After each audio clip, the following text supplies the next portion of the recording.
Welcome to the Amplifying Leadership podcast. I am your host, Tara Lehman, a partner, coach, and consultant at Twin Life Coaching and Business Services, which is home to our Amplifying Leadership division.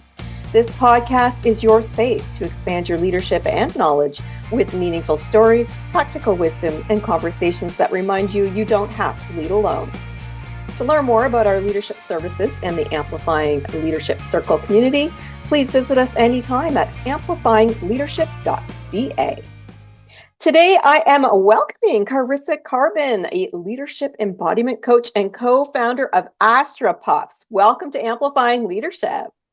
Thanks, Tara. I'm excited to be here. Thanks for having me. So I know that our audience is going Astra Puffs and they're questioning that. So although it doesn't have a lot to do with what we're talking about today, why don't we just give them the ease of knowing what that is? Absolutely. It's a lot of fun. So we are gamifying kindness with AI. We are currently in development of a really fun game and brand that's all about sprinkling the world with kindness. And while it may not seem directly related to leadership on the surface, everything I do in life is all about leadership and self-leadership. And so it's also about sprinkling those invitations, if you will, to awakening, to awareness, to, thinking about things differently that can impact your leadership. And we all want kind leaders, let's be honest. So there definitely is a connection there. Absolutely.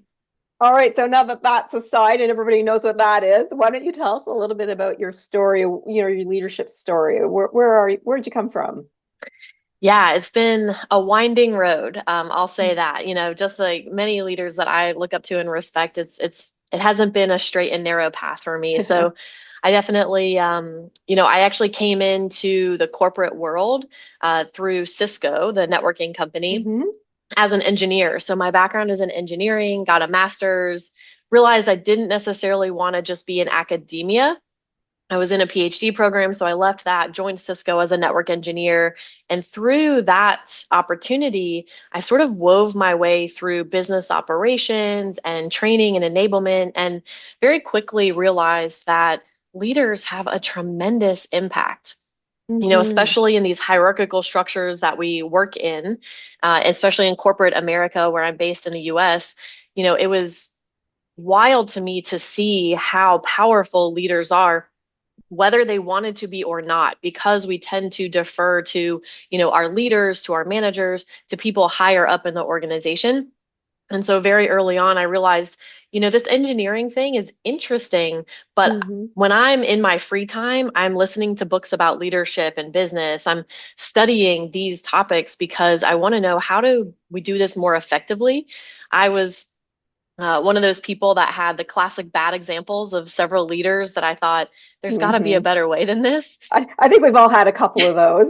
Exactly. Great bad examples. I'm really grateful for those great humans, but a lot of times, especially what I've seen as I've studied leadership for over a decade, is oftentimes those middle managers, those first-time leaders, are promoted because of the Peter principle, right? They're great at being an individual contributor. They get promoted into leadership, but they're not given the resources or the tools to really succeed in that role. So I have been really passionate about leadership development, training people from very early on in their career to start thinking about, even if you don't want to be a formal people leader, how do you think about leading your own life rather than externalizing our power to our bosses, our parents, whoever it is outside of us to tell us what to do and where to go and who to be? It's really about self-leadership. And so that ignited a passion for me. I got a second master's in leadership and org development. Wow. And then went into consulting and specialized in leadership development consulting, where I was developing and facilitating leadership development programs in the corporate setting. Excellent. All right, well, let's get to our topic for today. So you mentioned individuation as a leader is a topic that you like to talk about. I want to start with you, just what is this? Because our audience probably doesn't recognize it. And then we'll get into more about what it is. But in general, what do you mean by that? Yeah, absolutely. For any psychology files out there, I'll say it's a concept from Carl Jung. So in Jungian psychology, he created, it was really his magnum opus of individuation is really integration of the self. And what I noticed when I was in grad school is a lot of the terminology I was coming across in terms of individuation really resonated with me, but it was because, excuse me, I already had a practice of, integrating, doing shadow work. And I realized that for the uninitiated, if you will, these terms didn't really make a lot of sense.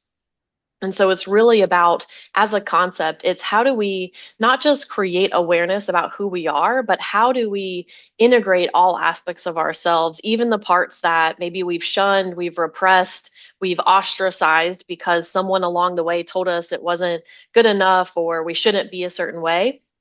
So it's really about integrating all aspects of who we are so that we can transcend ourselves in service of the greater collective. And so, how does this make leaders more approachable or even trusted, especially if they're new to an organization? Because we know a lot of people, especially in leadership, they move from one organization to another the higher they go. How does it make them trusted or even more approachable? And we're going to get to the 9 pillars in a minute, so hold that conversation. But just in Sure. general, what are your thoughts on that?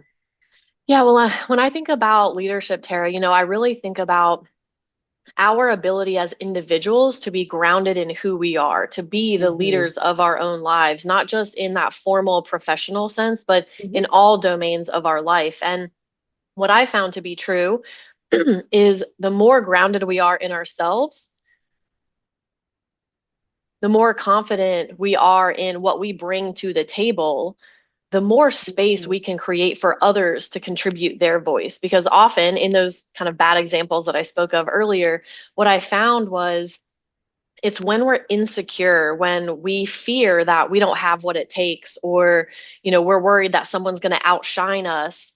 That's when we don't become so approachable as leaders, when we start to Hmm. use, maybe shaming techniques or we adopt a zero sum mindset. And so when we think about engaging in the practice of individuation, it's really about creating that groundedness in ourselves, connecting to our unique magic, recognizing that we don't actually need to compare ourselves because no two people are the same. We inherently Hmm. have unique value no matter what we're doing. And so I think it really makes us more approachable as leaders because we can create more space at the table to bring other voices in, to Hmm. celebrate the value that others are bringing to the table rather than being embodied in that fear of being outshone. Hmm.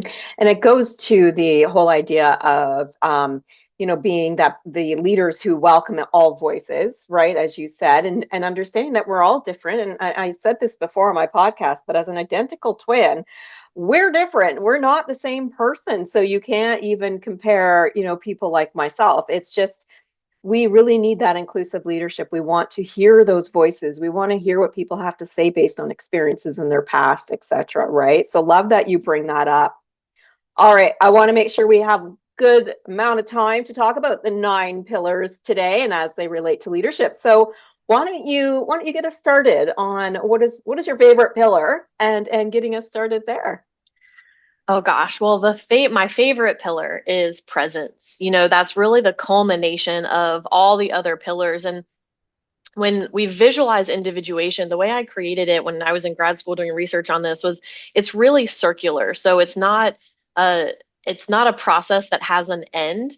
Hmm. It's really once you become really embodied in the present moment, you become attuned, and then it leads directly into that first pillar again, which is self-awareness. Hmm. Self-awareness these days is a huge conversation. Everyone's thinking, oh, I need to be more self-aware. I don't know about you, but I've taken 1,000 personality tests to learn everything about Yes. myself. But really, when we think about self-awareness, I thought that's all it took to be an effective leader was the awareness because I really glorified cognitive awareness. But over time, throughout my journey, I realized that just knowing something is not the same as embodying it, as being it. Hmm. So that's what really encouraged me to deepen my practice of self awareness, which leads to taking responsibility. That can be really tricky. It's easier said than done because Hmm. we live in a culture, especially in Western culture, where ever since an early age, we are taught to outsource that responsibility of our lives to our parents, to our teachers, to whatever authority figure it Hmm. is. And so there's this really tricky fine line where taking responsibility can be very empowering for ourselves, and it can also be very hard because it requires that we look at maybe the unintentional harm that we've caused. Maybe we've hurt feelings in the past. And so taking responsibility requires a lot of courage, frankly. And I'm going to agree with you on that one because I find that when I do coach leaders or train leaders, a lot of them are afraid to own a mistake, for example, and take responsibility for, saying something they shouldn't have to somebody or to a client. And I think that that's a really key piece because as leaders, we need to be okay with that ownership because then we're also leading by example and we're showing other people that we do need to own those mistakes, those fears we even may have, all of those things, right? Exactly, absolutely. And so you'll notice that these pillars build on each other because from responsibility, we go into resilience, right? Ah, Exactly to your point.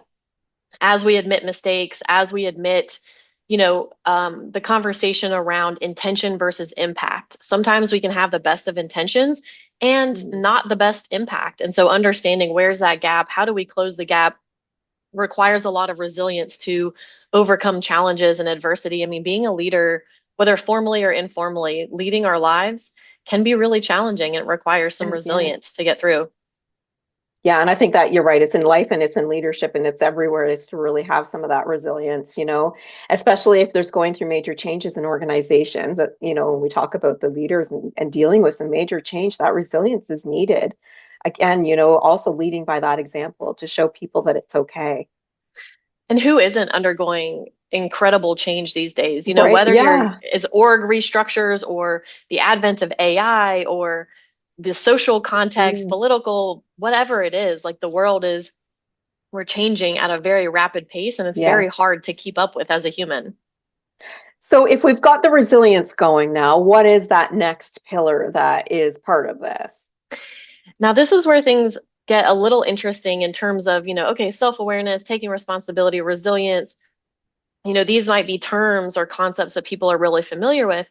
But the next one is one that may not be quite as familiar, and that's neutral observation.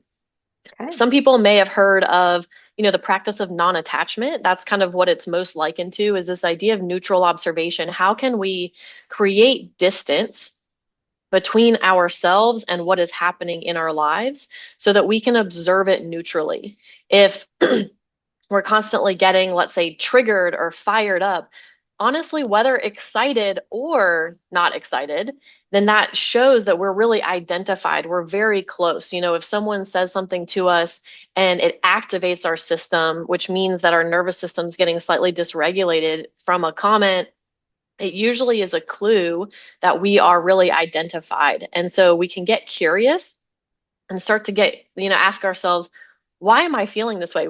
Why did I get so fired up when this Mhm. situation happened or this comment was made? And how do I start to create some distance so that I can observe it neutrally? I say neutral observation as opposed to objective observation because I think the idea that any individual can be fully objective is false. We Mhm. all have a subjective reality through which we view the world and experience the world, but we can start to create some neutrality, which helps us create that distance, which can help us ground into our bodies, into our nervous system. And then with that clear mind, then we decide how we want to handle the situation. And it's a really great thing for leaders to practice, isn't it? When even coming to problem solving, because then we can really be a little bit more, be curious. I love that you say that because I talk about that all the time. As leader, be curious to learn things rather than just to make assumptions, right? Oh my gosh, that's so important. My co-founder and I in Astra Puffs, we're constantly clarifying with each other, like, wow, I made this assumption. And how do we make sure that we're communicating really clearly? Because we all come from a very unique lived experience, even when you say a particular word or a phrase, we might have an assumption that we know what each other means, Hmm. but we Yeah. might walk away with a totally different understanding in meeting. So being able to clarify those assumptions is really key. Yeah, I would totally agree with you on that one. So as we go around our circle, what's next? Yeah, so as we create that distance, that neutral observation, interestingly, the next pillar is really to create appreciative acceptance. Because it's very different. A lot of people say, oh, we just have to accept it is what it is, right? Mhm. But a lot of times there can be sort of a defeatist attitude that comes through when we just say it is what it is. I And hate so that it's saying.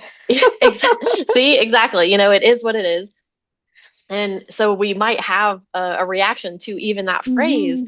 And some people might feel a little defeatist to say, like, okay, well, I can't control everything in my life, so I just have to suck it up and take it. But when we start to really understand that we are in a place in our lives that is completely unique, never has anybody ever experienced exactly what you're experiencing in this moment.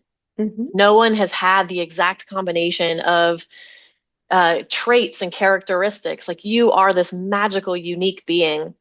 And when we can really start to connect to that reality, then we start to create some appreciative acceptance.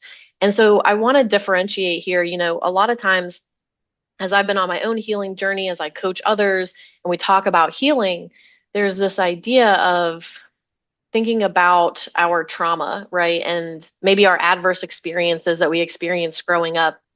And I want to be really clear in saying this doesn't necessarily mean that we give a pass to anybody who has harmed us in our life, like, oh, it's okay. I'm just Hmm. grateful. Yeah. Everything has worked out, right? There needs to be accountability to ourselves, to others in our lives. And what I've started to see in my life, I can't speak for anyone else, but I've started to see that, wow, without those exact experiences, I wouldn't be who I am or where I am without Hmm. that. So everything has contributed in a way to get me to where I am. And so I can create gratitude in my life for the unfolding of it all. And I want to add, and you can agree or disagree, but to the point that when we all take information in differently because of backgrounds, et cetera, as you mentioned, we all just take it in. The experiences are all different.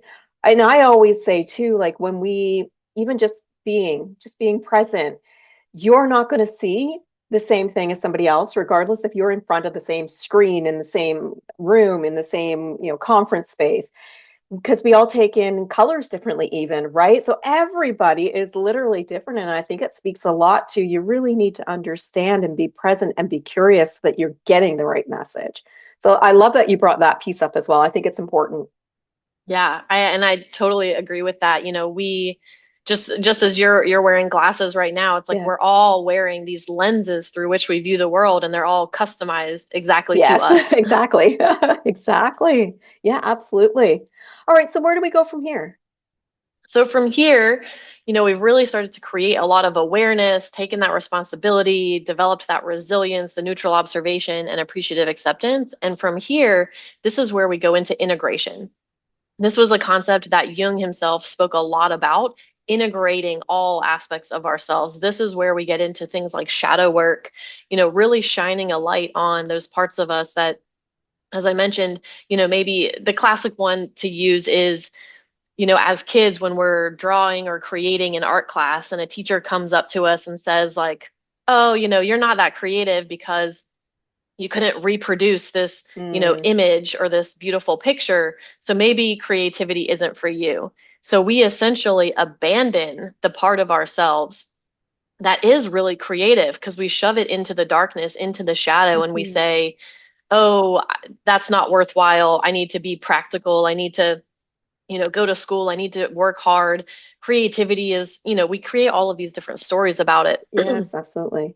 And so integration is really about reclaiming all parts of ourselves, seeing that we are this beautiful kaleidoscope. And Hmm. again, this integration gives us the capacity to see the kaleidoscope and the magic in other people because we're acknowledging it and integrating it for ourselves. So we're not threatened when we see other people who are integrated. Yeah, absolutely. And yeah, that people have fears and they fear, yeah, sorry. People have fears and they feel threatened a lot. So it's really, I love that you're bringing these things up and how we can use these pillars to help us. Which one's next? And I'm losing count already because I know there's a few. Yeah, so we've done about six All already. right. So we've got seven, eight, nine, and I started actually with the ninth pillar of present. So that'll be a Excellent. repeat. But after integration comes compassion. Okay. These days we have a lot of conversations, especially around empathy. And Hmm. if you look at compassion, it's really empathy plus action is kind of my definition of compassion. And so as we think about if we've integrated all these aspects of ourselves, we've reclaimed, we start to see how some of our own self-limiting beliefs and our old patterns have played out in our lives. Hmm. And then that turns into compassion for others. We can start to Okay. see, oh, this person lashed out at me, not because they're a bad person, right? We don't collapse their humanity into this one action or behavior, but we can extend compassion and we start to say, maybe they're having a bad day, right? Maybe they got Hmm. some bad news. Maybe they're going through something that I have no idea about. Yes. Yeah. So, how do I extend compassion for others? And that's what leads us into the eighth pillar of self transcendence. Interestingly, a lot of people these days are familiar with Maslow's hierarchy of needs. Yes, I've You're heard of really, that one. Yep. yeah. Yeah. So, you start with kind of those fundamental basic needs at the very bottom of this pyramid, making sure you have food, you have lodging, because if you're fighting for your literal survival, you cannot ascend to Hmm. higher levels of the hierarchy. But what's really interesting, Tara, is the pyramid that we know today it finishes at self-actualization. Yes. But what's Yeah. interesting is that is actually not the top of the pyramid. Maslow continued to do research, and there's another level of self-transcendence that comes after self-actualization that he wasn't able to publish before he died. But basically, the interesting differentiation here and why this is so critically important is because, especially in today's culture, we think self actualization means I'm living up to my potential, I'm bringing all of my gifts to bear. But self transcendence takes it a step further. And it's actually about using my gifts in service of the collective. We tend to live in this like hyper individualistic culture, Hmm. and so self actualization can be sort of enmeshed with that idea of, oh, I just need to worry about me. But in order to really serve, in order to individuate fully, we need to transcend our idea of self. Not to say that we become that doormat, right? Hmm. Yeah. It's not letting people run us over or giving until our cup is empty. It's about filling our cup through self actualization to the point that it overflows in self transcendence Mhm. in order to serve the collective. That's a great way of putting it too. Right? You fill your cup, but then when that overflows, share, right? I mean, it's a really great image as well. That's easy to understand. I'm wondering if you could put like a summary together of these nine pillars for our leaders who are, I don't know where to start with this, but I love the idea or the concept. What's the starting point that they could use, as a way to summarize up today? Yeah, I think for me, presence, that ninth pillar, is really what sits at the heart of all of it. Um, we know conceptually, we talk about, the present moment is all we have, Hmm. the gift of presence, all of that. And conceptually, we know that. But how often are we ruminating on the past? How often are we projecting into the future? And so, to summarize, I would say that individuation is really a process for us to become fully embodied in the present moment. And it gives us mechanisms and guideposts or breadcrumbs, if you will, Hmm. to understand what are the barriers that stand between me and embodying in the present moment. So if someone was interested or curious, wanted to give it a shot, you can look at all of these pillars in this graphic. You can kind of come in wherever you want. If you're thinking, oh, I need to really focus on resilience, that's the one that resonated with me, then jump right into resilience and you can focus on that. But ultimately, it's about practicing presence. And when we notice, oh, I'm spiraling, I'm feeling anxious, what are those thoughts? And so it's activating that curiosity that we talked Hmm. about. Yeah. Essentially, it's all a process that starts with being present. And when we notice that something is pulling us away from the present moment, whether it's a thought about replaying a conversation in our head, whether it's about trying to control and anticipate the future, that's where we activate curiosity, which leads us into that self-awareness piece. If we can get curious and ask ourselves, what is pulling me away from being embodied in the present moment? That's really what starts this whole process. Because one concept I would love to share from Alan Watts. Yeah. I love Alan Watts. He was a great philosopher, and he really talks about how the only thing that keeps us from being who we want is the belief that we are separate from it. And so he talks about presence in this way of, when we're embodied in the present moment, we cannot be judging, we cannot be analyzing, we cannot be overthinking, because we are embodied in the present moment. In order to judge, analyze, or overthink, we must inherently create a separation from the present moment in order to look at it. So that's what I would say, is when we notice we're not able to be present. A lot of people say, I tried meditating, but my mind just kept going. Approach it with curiosity rather than judgment or criticism, and just notice, what is it that's pulling us away from the present moment? And it's absolutely a muscle that needs to be worked, right? I mean, it's not something that you're just going to, if you're not used to doing this, it's not going to happen tomorrow. It's like when I talk about active listening, it's not going to happen tomorrow. It's a muscle that needs to be worked. So be patient, right? I think that's a key piece as well, is just be patient. Absolutely. Patience is so key. I used to joke and say, I want patience and I want it now. Exactly. I love that. Well, thank you for that great summary and a good starting point for people who may need that starting point. Let's shift to you sharing where we can find you online, in case there is some people who have some more curiosity around this, if they're being curious or want to connect with you somehow. How can they find you? I would say these days, the easiest and best place to find me is on LinkedIn. You can just search for my name and connect, and would love to hear what resonated, what questions you have, and keep the conversation going. Excellent. So Carissa is Carissa, and Karban is Karban. Thank you so much for sharing your insights and your tips and the 9 pillars today. I appreciate it. Thank you so much, Tara. It was an honor to be here.